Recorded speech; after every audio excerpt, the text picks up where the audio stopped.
Pay dirt is the epic story of the century-long quest to develop one of the world's great natural resources.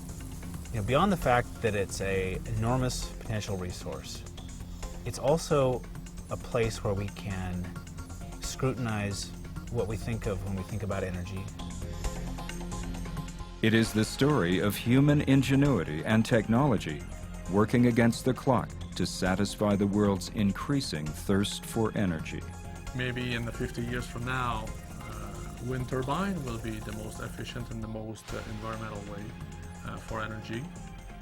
But in my mind, the transition will be gradual.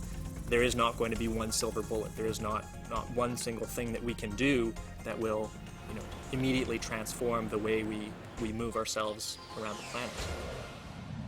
It is a story of the urgent challenge to solve environmental concerns over greenhouse gas emissions and a land reclamation process of mammoth proportions.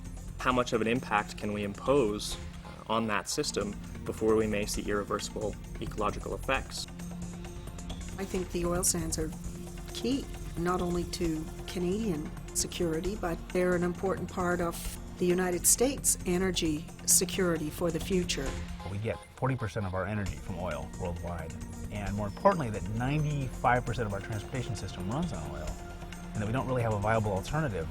Being that close to running at capacity and having the system be that vulnerable is pretty frightening.